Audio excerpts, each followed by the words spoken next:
Today I'm talking about the Zhiyun Smooth Q. It's a gimbal or stabilizer for your smartphone. It allows you to move like movies. Whatever that means. Intro.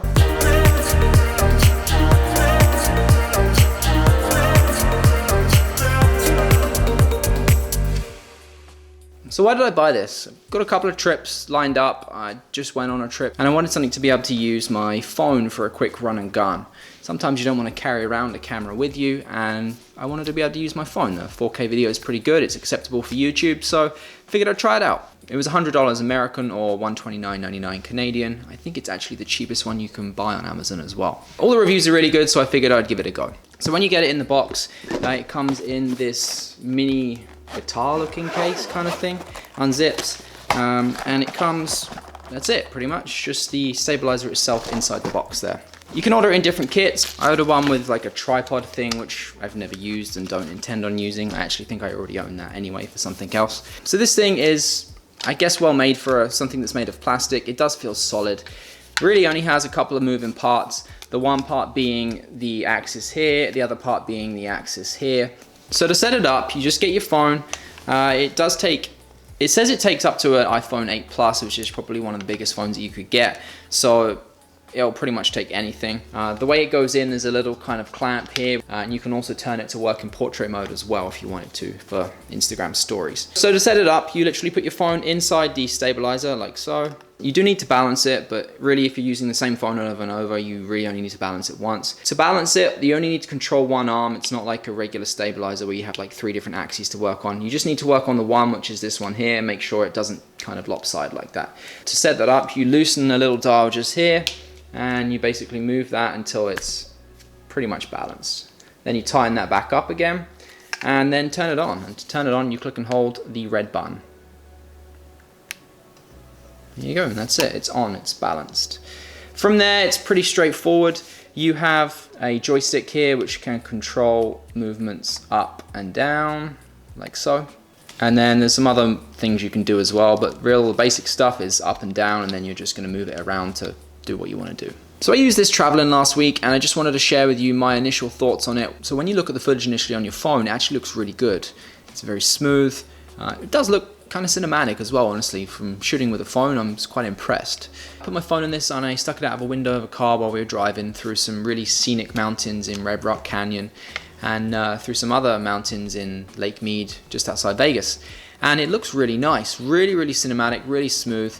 4K video on the iPhone is really nice anyway. It's by no means professional, but definitely acceptable for YouTube. So yeah, initial impressions of this, it was really good, really like it. Here's some stuff of me driving through those mountains and walking as well, and you'll see the footage actually looks pretty good.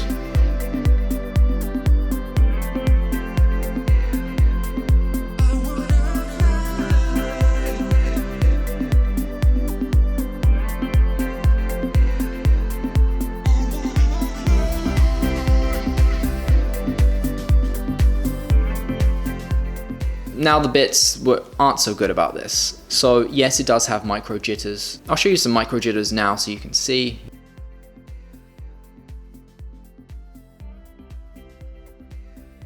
So those are micro jitters. You can see kind of tiny little movements. So those micro jitters are actually something to do with the phone and its optical image stabilization trying to work with the gimbal, and basically they don't work very well together. I was using the standard iPhone camera app, which will use optical image stabilization. My understanding is if you use Filmic Pro, in Filmic Pro, which is an app for your phone to film video and stuff, you can actually turn off the image stabilization and it does work a little bit better. I was using the stock camera app, so I didn't do that. I really wanted something like a quickly and easily use. The camera icon is right there on your lock screen. The app to get to Filmic Pro is not, so for me the ease kind of beats anything else. So micro jitters are definitely a problem with this. So the other issue I have with this, which is the big one, it tilts a lot. Now what I mean by that is when you turn it on, it looks fine to begin with, but after a little bit of moving it around, a little bit of motion, it slowly starts to tilt this way, really badly, a lot. To the point where a lot of the footage that I shot was actually unusable. The only way to correct it would be to angle it in post and then zoom in to get rid of your black. And yeah, it's not great. It's not ideal for what I want to shoot it with. Even though it's just travel videos, it's still in my opinion, not usable. Let me see if I can make it try and do that. So if we were moving it around like this, a lot.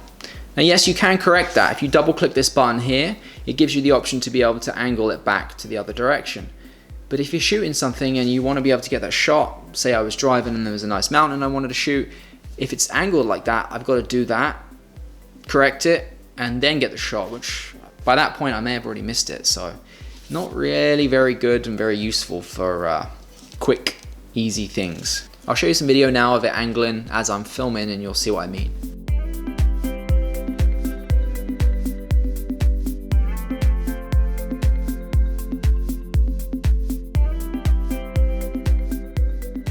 So a little bit of a shame really that it doesn't work properly all the time. For me, it's enough of a reason to want to return it, and I'm gonna return it. It's not consistently working properly and I can't rely on it. Even for little travel videos, it's just not ideal. So it's going back to Amazon. I've pre-ordered the DJI Osmo 2, which is DJI's cheaper kind of, I guess, competition towards this. So I'll try the Osmo 2 when it comes out. Hopefully it's a much better product. Hopefully it works better. DJI makes good things. I mean, Zhiyun does make good stuff as well. As I said, I used the Crane 1, but this was just a little bit unreliable. Here's some stuff that I shot that actually came out well, and I didn't have any of the tilting issues with. It came out well, and see what you think.